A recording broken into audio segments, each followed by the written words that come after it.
daan mga balay, no? Kranya bago. Pero may bago din, no? Guwapong area. In 2 Yeah. kilometers, turn Wow. left onto Yeah. Ito na yung kwan dito. Area. Napakaganda.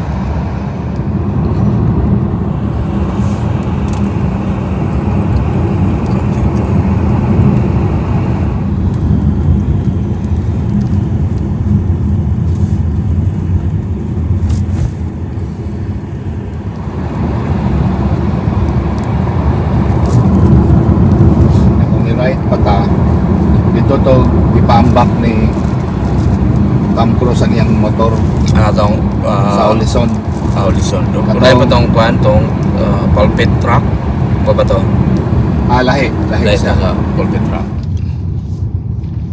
Ito na yung isa sa mga city ng Oslo.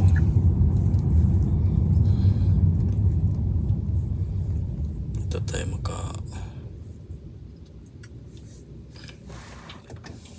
Nice. Saan yun nga city diri Jo? Strana. Strana.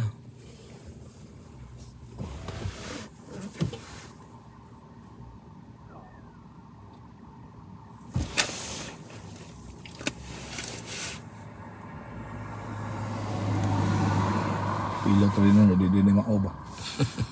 Balik to. Balik pa dyan sa pere. Pero dili naman kay kabata, so dili na nakulak. Isip na lang. Bata nito. Natulog yung section ngayon. Yan. At ang isa na kay basta makitaan sa fans.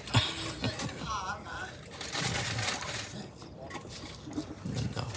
Strana. Norway. Gandang lugar nito. Fjords pa rin ito.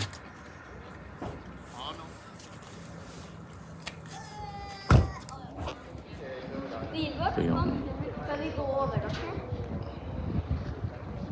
waiting for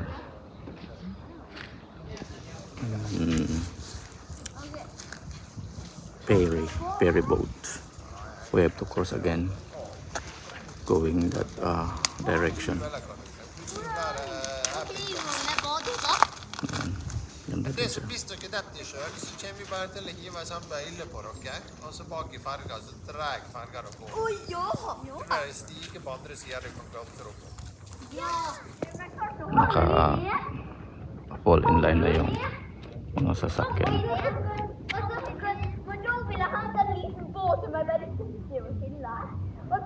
Ready na para sa pier boat.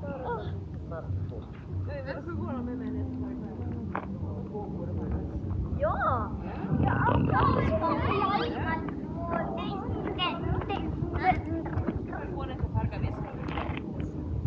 Yan. Hinta na lang tayo ng ferry boat para makakross tayo sa kabila.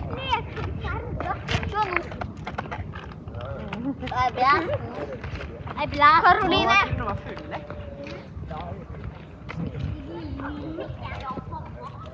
Yun na yung ferry na coming. Yun yung sasakyan natin. Parating na siya. So, hintayin na lang natin mag-dock yung ferry. Tsaka, kuha na naman tayo. Ito yung video na nila dito.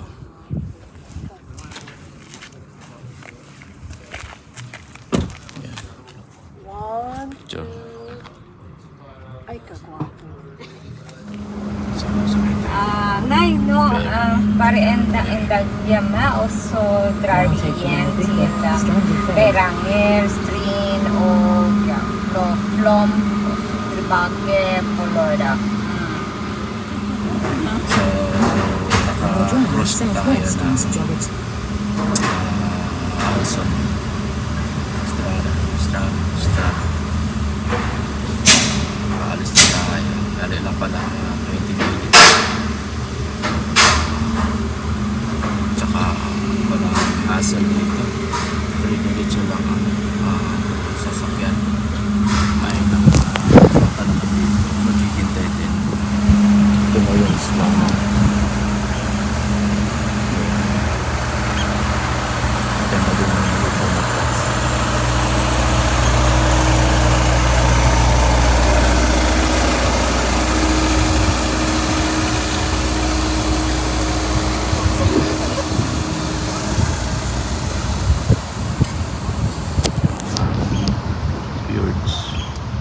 Daming fjords pala dito. Sa ganito po sa kayo.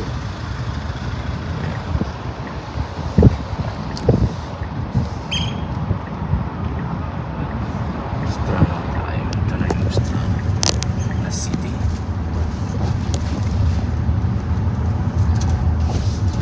Wala na may kuhan. Si Bilison. Stop stop.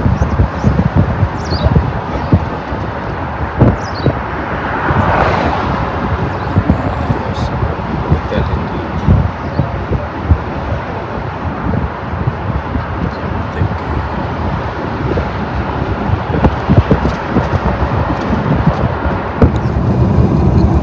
Ibang city na naman ito.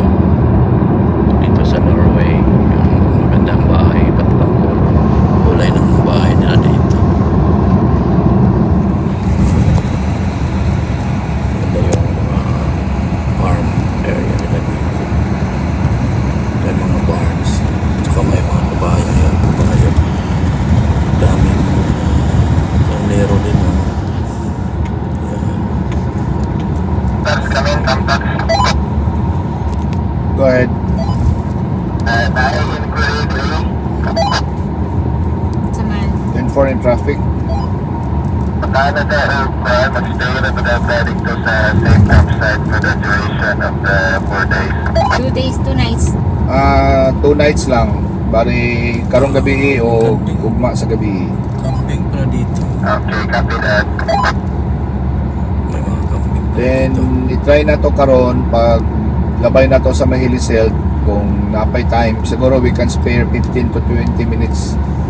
Picture lang dito sa gamay nga waterfalls. Okay, round 4. More traffic, standby.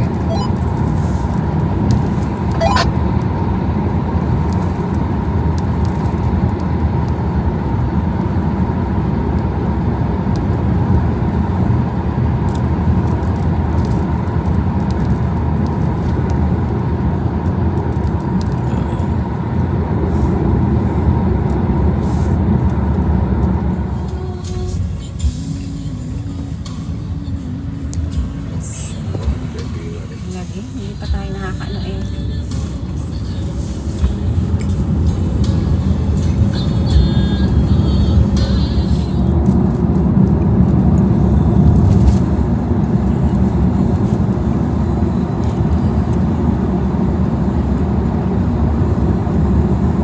Sinasamahan.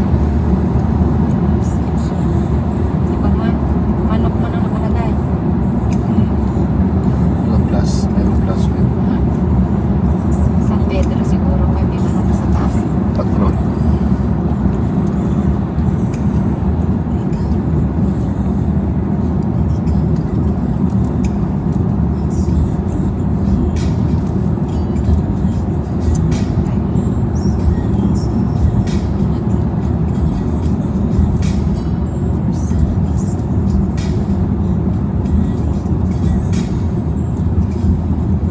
Walang kuhan. Walang pure.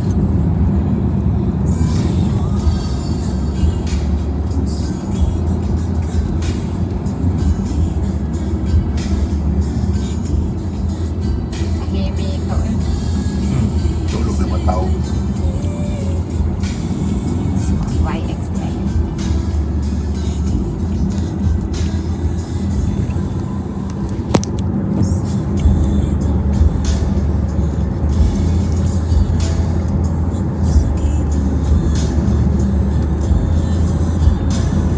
To the right, to the right.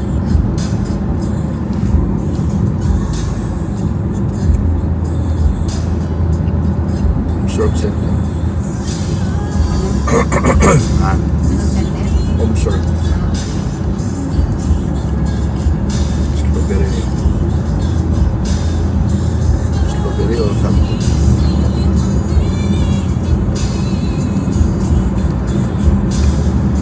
Ngayon na po tayo laana o kuhan. Signal. Sobdor. You're right. Galing na nito. Buhay yung tinulang ng Manila. Pernila ba?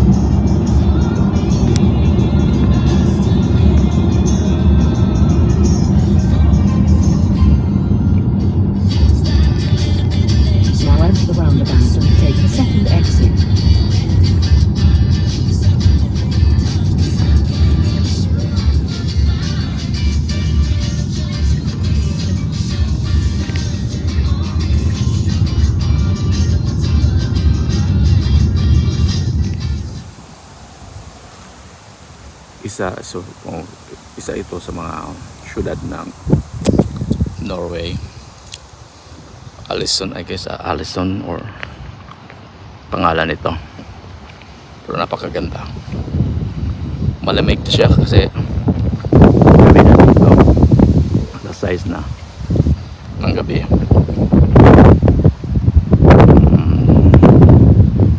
Para siyang uulan. Pero ganito ganda yung view dito.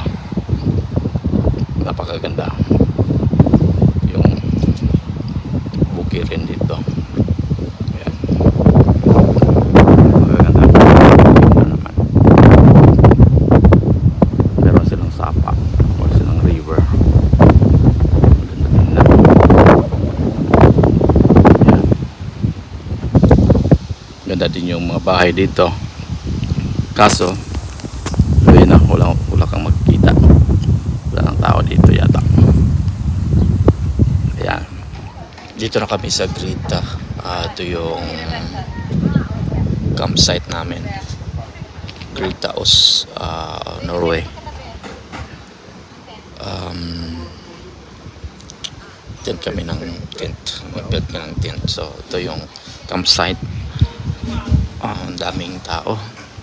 Daming campers. Tsaka may kambing pa dito. Tsaka dyan may fjords. Yan yung fountain. Tsaka dito daming tao, daming campers. Tsaka dito din kami mag dito.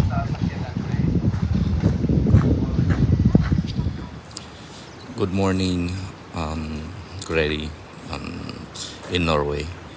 Ito yung camping site namin. Konting ulan siya, pero naka-survive kami sa ulan at saka malamig. Ito yung bubugad sa iyo paggising mo. Marami siyang camper dito, pero tahimik pa rin. Kanya-kanyang nasa loob ng tent or RVs. May mga recreation vehicles din dito. At ito naman yung area namin sa aming camp. Meron kaming tent na 3 sa may 2 sasakyan. Ito pa rin yung area ng Norway. Tsaka yan yung reception area. Tingnan mo yung atip nila.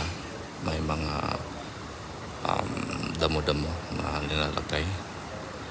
Iwan ko bakit kung nilalagyan. Siguro para hindi mainit yung area. So ito yung area namin dito. Saka may kambing pa rin dito. Ang ganda. Saka yan yung area na bukirin. Napakaganda niya. Tingnan pag dito ka sa personal. Makita mo talaga yung area na napakaganda. Saka ito yung bundok na